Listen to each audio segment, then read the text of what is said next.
आज लगभग पूरे 1.5 महीने के बाद वीडियो बना रहा हूँ और इसका कारण है लगातार 2 स्ट्राइक आना, जिस वजह मैंने वीडियो बनाना छोड़ ही दिया था। पर आज फिर से एक बार शुरू कर रहा हूँ। मुझे विश्वास है कि आप लोग मुझे हारने नहीं दोगे। हेलो दोस्तों, मेरा नाम है सपन दास और आप सभी का स्वागत है मेरे इस चैनल दास एक्सप्लेनर में। तो मूवी की शुरुआत होती है चिक्कामगलुरु से, जहाँ एक पति पत्नी एक गेस्ट हाउस आए हुए हैं, जिनमें पति गेस्ट हाउस के मैनेजर गोपाल से बात करता है और कहता है कि उसे मंजूनाथ ने भेजा है। गोपाल उन्हें अपना कमरा दिखाता है और दोनों कमरे में चले जाते हैं। पति अपनी पत्नी से कहता है कि दोनों बहुत थके हुए हैं, सो जाते हैं, कल सुबह 9 बजे जाना भी है। उसके बाद दोनों सो जाते हैं। रात के जब 2 बज रहे होते हैं तभी बादल की गरजने की आवाज से पत्नी की आँख खुलती है, तो वो देखती है कि उसका पति उसके पास नहीं है। इसलिए वो एक टॉर्च लेकर अपने पति को इधर उधर ढूंढने लगती है। काफी ढूंढने के बाद उसे उसका पति मिल तो जाता है, लेकिन वो एक रस्सी से लटका हुआ होता है। अपने पति को इस हालत में देख पत्नी भी अपनी होश खो बैठती है। उसके बाद हम गेस्ट हाउस के मालिक को देखते हैं, जिसके पास गोपाल का कॉल आता है। गोपाल उसे इस हादसे के बारे में बताता है, जिसे सुन गेस्ट हाउस का मालिक भी घबरा जाता है। जिसके बाद वो लोकल थाने की पुलिस ऑफिसर अशोक से बात करता है और कहता है कि बॉडी को किसी तरह वहां से हटा दे भाई, नहीं तो मेरे गेस्ट हाउस की बदनामी हो जाएगी। सीन शिफ्ट होता है और हम 5 साल बाद का सीन देखते हैं, जहां हम बेंगलुरु के एसपी ऑफिस को देखते हैं। वहां पृथ्वी नाम का एक पुलिस ऑफिसर अपने सीनियर से मिलने आता है। उसे पता चलता है कि उसे चिक्कामगलुरु ट्रांसफर किया गया है, क्योंकि वहां आजकल क्राइम बहुत बढ़ गया है। लेकिन पृथ्वी वहां जाने से हिचकिचा रहा था, क्योंकि इन दिनों वो अपनी पत्नी के साथ रहना चाहता है।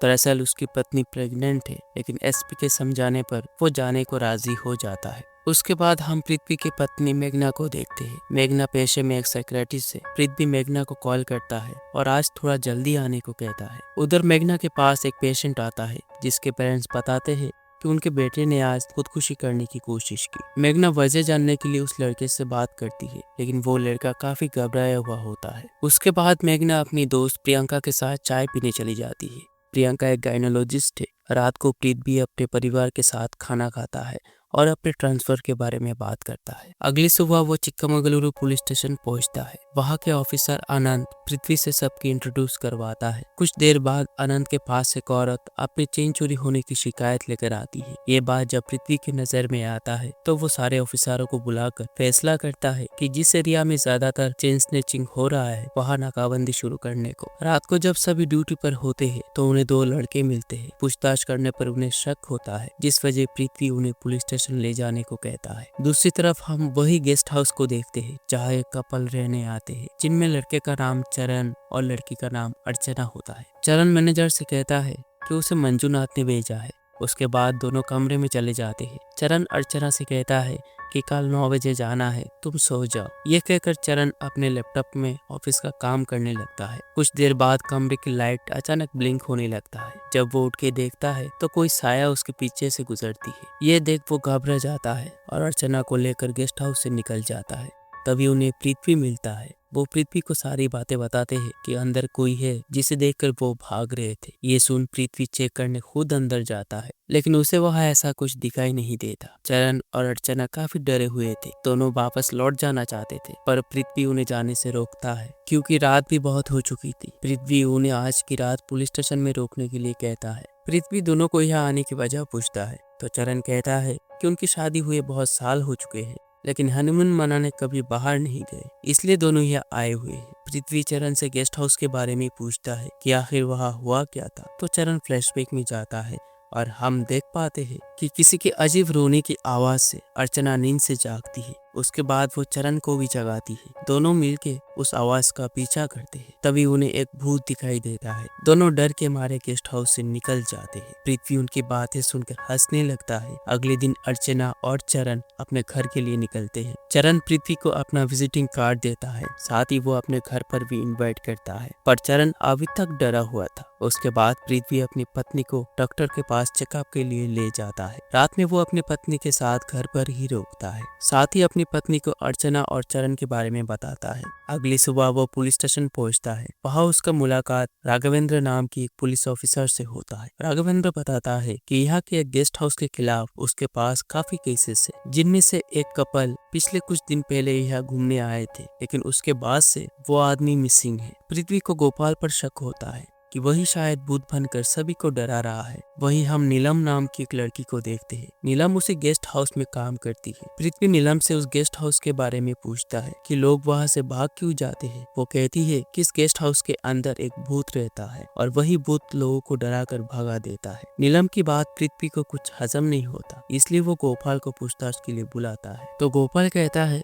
कि हाँ सर, गेस्ट हाउस के अंदर आत्मा रहती है। ये कहकर वो फ्लैशबैक में जाता है और उसी इंसिडेंट के बारे में बताता है जिसे हमने मूवी के स्टार्टिंग में देखा था। गोपाल का मानना है कि वही शायद भूत बनकर सभी को डरा रहा है। तभी अनंत पृथ्वी को उसी गेस्ट हाउस से जुड़ी कुछ केस की फाइल दिखाता है, जिनमें से सभी इस गेस्ट हाउस में कभी ना कभी रुके थे, लेकिन यहाँ से जाने के बाद हर किसी के साथ कुछ ना कुछ बुरा हुआ है। सच में सभी लोग यहाँ ठहरे थे या नहीं, ये कंफर्म करने के लिए पृथ्वी गेस्ट हाउस के एंट्री रजिस्टर बुक चेक करता है, जिनमें सभी के नाम मार्क किए हुए थे। पूछने पर गोपाल कहता है कि लोग आत्मा के डर से भाग जाते थे उनका सामान छोड़ के। अगर कोई उनका सामान लेने वापस आए तो उसका नाम ढूंढने में आसानी हो, इसलिए गोपाल ने मार्क करके रखा था। पृथ्वी के सामने 10 मिसिंग केसेस की फाइल रखी थी। वो इनको छोड़ के रजिस्टर में मार्क किए हुए लोगों को कॉल करता है, जिनमें से उसे पता चलता है कि वो लोग तो कब का मर चुके हैं। पृथ्वी अपने बाकी ऑफिसरों को वो रजिस्टर बुक देता है और हर एक नंबर पर कॉल करने को कहता है। पृथ्वी को तभी चरण की याद आता है। वो उसके विजिटिंग कार्ड में दिए हुए नंबर पर कॉल करता है तो चरण के पापा फोन उठाते हैं और चरण के बारे में बताते हैं कि अब वो इस दुनिया में नहीं रहा, उसने भी खुदकुशी कर लिया था। ये सुन पृथ्वी के होश उड़ जाते हैं। इधर बाकी ऑफिसर रजिस्टर में से सबको कॉल करते हैं, जिससे उन्हें पता चलता है कि किसी ने अपनी जान दे दी तो कोई आज तक मिसिंग है। रजिस्टर में टोटल 170 लोगों के नाम थी, जिनमें से 100 लोग मिसिंग है और 70 लोगों ने खुदकुशी कर ली। ये सुन पृथ्वी हैरान रह जाता है। तो गोपाल कहता है कि सर, ये उसी आत्मा का काम है जिसका नाम विजय कुमार और प्रेमा था। इस नाम को सुनते ही पृथ्वी को एक बड़ा झटका लगता है। उसके बाद वो अपने पापा से बात करता है और हमें पता चलता है कि मूवी की शुरुआत में हमने जिस मैरिड कपल को देखा था वो कोई और नहीं, पृथ्वी के भैया विजय कुमार और उसकी भाभी प्रेमा थी। लेकिन उस वक्त पृथ्वी से छुपाया गया था कि उसका भाई कहाँ मरा था। उसके बाद कहानी फ्लैशबैक में जाती है और हम विजय कुमार की बॉडी को देखते हैं, जिसे घर पर लाया गया है। पृथ्वी भी वहां पहुंचता है। उसका भाई हमेशा चाहता था कि पृथ्वी पुलिस ऑफिसर बने। फिर कहानी प्रेजेंट में आती है, जहां पृथ्वी अपनी पत्नी को लेकर अपने भाई और भाभी की समाधि पर जाता है। यहाँ हमें पता चलता है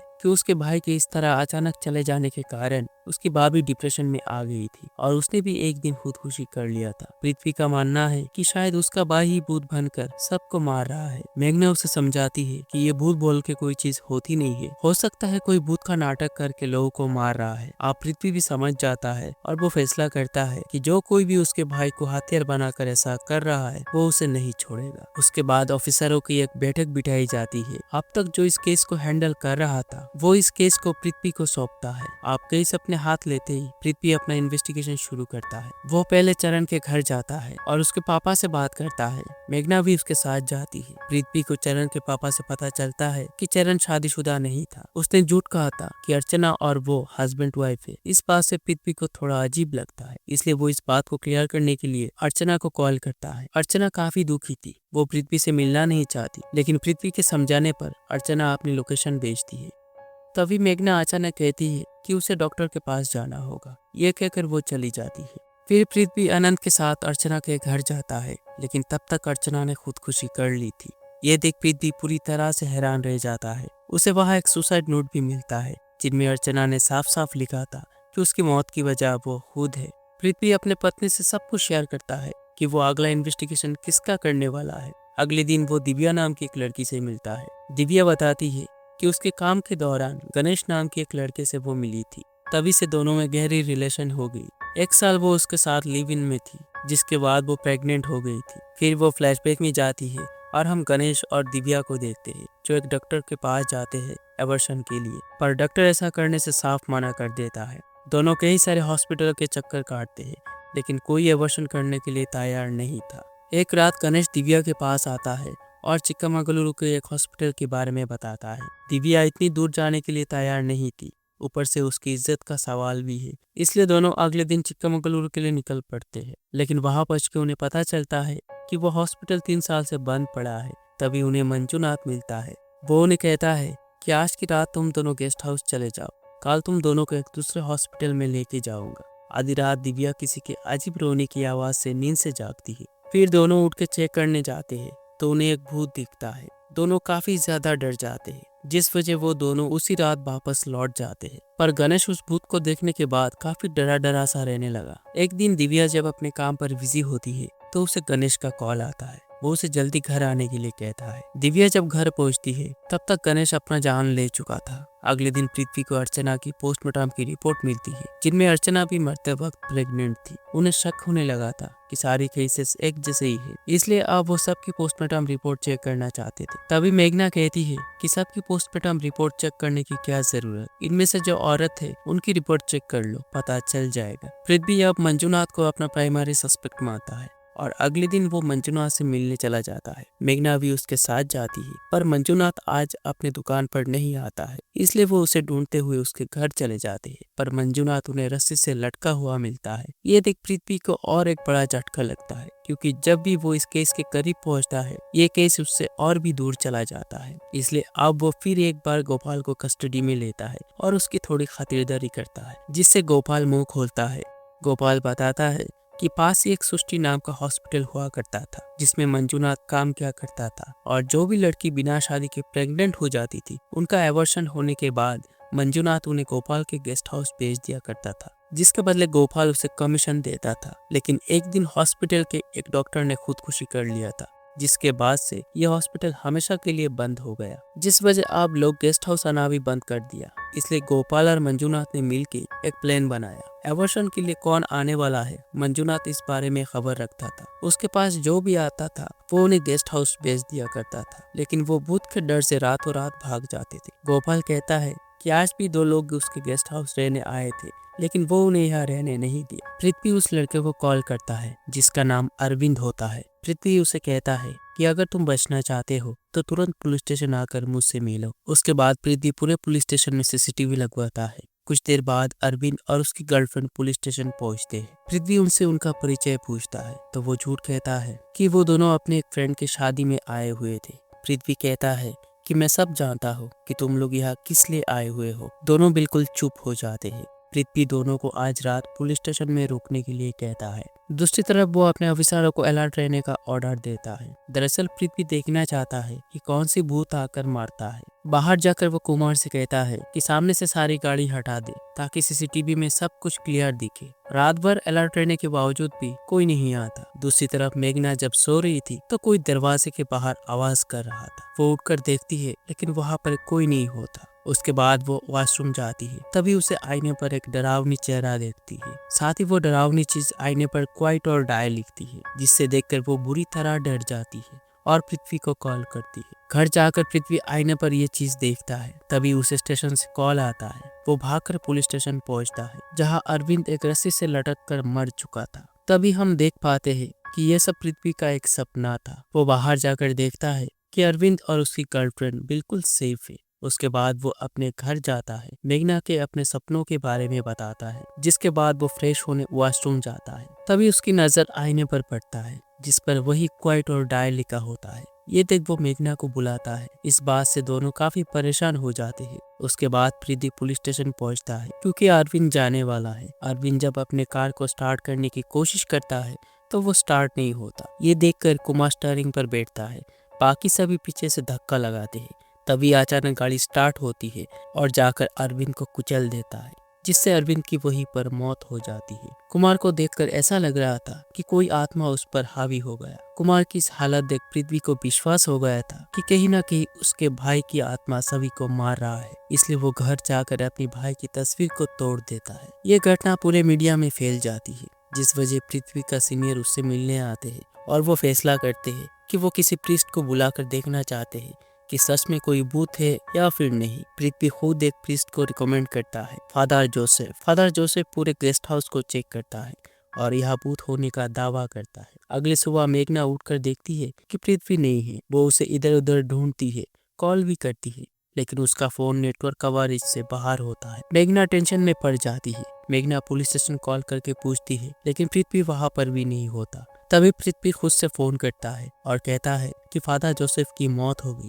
रात को पृथ्वी जब घर आता है तो मेघना उसे समझाती है कि वो इस केस को छोड़ दे। उसे डर है कि पृथ्वी के साथ भी ऐसा कुछ हो ना जाए। पृथ्वी कहता है कि फादर जोसेफ की मौत से उसे एक क्लू मिला है और वो एक जगह जा पहुंचा है जहां अब तक जो भी लोगों ने खुदकुशी की उसे वहां उनकी तस्वीर मिला। साथ ही एक दूसरी तस्वीर मिला जिसमें मेघना की डॉक्टर दोस्त प्रियंका, गेस्ट हाउस में काम करने वाली नीलम और उनके साथ मेघना। अब इस तस्वीर को देखने के बाद मेघना समझ नहीं पाती कि पृथ्वी क्या साबित करना चाह रहा है। मेघना को लगता है कि शायद फादर जोसेफ की मौत के कारण पृथ्वी को सदमा लगा होगा, जिस वजह वो इस तरीके की बात कर रहा है। लेकिन फादर जोसेफ अब भी जिंदा है। फादर अपना परिचय देता है कि वो ना तो फादर है और ना कोई प्रीस्ट, वो भी मेघना की तरह ही एक डॉक्टर है। पृथ्वी मेघना को अपना फोन देने को कहता है, जिससे वो अपनी प्लान को अंजाम देती है। अब पृथ्वी सब समझ चुका था कि इन सब मौत के पीछे मेघना का ही हाथ है, क्योंकि जिस दिन अरविंद की मौत हुई ठीक उसके अगले रात कुमार सारी गाड़ियां हटाने के बाद अरविंद की कार का लाइट जला कर रखा था ताकि अगले दिन गाड़ी स्टार्ट ना हो, जिसके बदले मेघना ने उसे 5 लाख दिया था, क्योंकि कुमार ऑनलाइन गेम की वजह से कर्जे में डूबा था। जिस रात पृथ्वी ने सपना देखा और मेघना को सपनों के बारे में बताया, तभी मेघना ही जाके आईने पर क्वाइट और डाई लिखी थी, जिससे पृथ्वी को विश्वास हो जाए कि ये सब उसके भाई की आत्मा का काम है। मेघना हर वक्त पृथ्वी से पूछा करती थी कि उसका अगला इन्वेस्टिगेशन किसका होने वाला है। अगर उसका नाम रजिस्टर में मार्क करके रखा होता है तो मेघना वहां पर नहीं जाती, लेकिन मंजूनाथ की इन्वेस्टिगेशन के टाइम मेघना खुद वहां पर गई थी और मंजूनाथ को सुसाइड करने पर मजबूर की थी। जब पृथ्वी सारे लोगों की पोस्टमार्टम रिपोर्ट देखना चाहता था, तभी मेघना ने अपना दिमाग लगाया और सिर्फ मरे हुए औरतों का ही रिपोर्ट लाने को कही थी। लेकिन अब पृथ्वी के पास सबके पोस्टमार्टम रिपोर्ट है, जिनके शरीर में से LSD नाम की एक दवा पाई गई है। एक आम इंसान इस दवा को लेने के बाद डिप्रेशन में चला जाता है और ये सारे पेशेंट मेघना के ही थे। सारी बातें सुनने के बाद मेघना गुस्से में लाल हो जाती है और वो एक चाकू से पृथ्वी पर वार करने की कोशिश करती है, लेकिन वहां मौजूद डॉक्टर उसे रोक लेते हैं, जिस वजह मेघना नीचे गिर जाती है। उसके बाद डॉक्टर मेघना के पास्ट के बारे में जानने की कोशिश करते हैं। कुछ देर बाद वो पृथ्वी के पास आते हैं और बताते हैं कि मेघना को मेंटली डिसऑर्डर है। फिर कहानी फ्लैशबैक में जाती है। जब वो पैदा हुई थी तो उसका बाप खुश नहीं था। मेघना से पहले उसके 4 बहनें हैं। उसके बाप को लड़का चाहिए था। इस बात से घर में उसका बाप उसकी माँ को मारता रहता था। धीरे धीरे मेघना बड़ी होती गई और एक दिन घर में झगड़ा शुरू हुआ। मेघना को सहा नहीं और उसने अपने बाप को ही मार डाला। मेघना की उम्र छोटी थी, जिस वजह उसकी माँ की जेल हो गई। बाकी बहनों ने मिलकर मेघना को पढ़ा लिखा कर डॉक्टर बनाया। एक दिन पृथ्वी के भाई विजय ने उसे फोन किया और एबॉर्शन के बारे में कहा, जिससे उसकी बीमारी फिर से उसे परेशान करने लगा। एक दिन विजय को उस सृष्टि हॉस्पिटल के बारे में पता चला, जहाँ टेस्ट करने के बाद पता चला कि लड़की है। विजय को लड़की नहीं चाहिए था, इसलिए वो एबॉर्शन करवा देना चाहता था। लेकिन उसकी पत्नी मेघना को कॉल करती है और उसे इस बारे में बताती है, जिसके बाद सब मिलकर विजय को मारने का प्लान बनाते हैं और एक रात सभी मिलकर विजय को मार देते हैं। अब धीरे धीरे मेघना की बीमारी बढ़ती गई, जिससे उसने फैसला कर लिया था कि जो भी फीमेल भ्रूण को मारने की कोशिश करेगा वो उसे नहीं छोड़ेगी। उसके बाद जो भी डॉक्टर प्रियंका के पास एबॉर्शन के लिए आते थे वो उन्हें काउंसलिंग के लिए मेघना के पास भेज दिया करती थी। फिर वो उन्हें कांटेक्ट करके गेस्ट हाउस आने के लिए कहती है, जहाँ नीलम भूत बनकर सबको डराया करती थी। नीलम मेघना की बड़ी बहन है। सभी मिलकर अपने प्लान को अंजाम देते थे। सारी बातें सुनने के बाद प्रीति मेघना के पास जाता है, लेकिन मेघना मर चुकी थी। दरअसल गिरने की वजह से उसकी खून बहने लगे थे। वो समझ गई थी कि उसका बच्चा मर चुका है, इसलिए वो भी इस दुनिया को अलविदा कहकर चली जाती है और यहीं पे इस मूवी की कहानी खत्म होती है।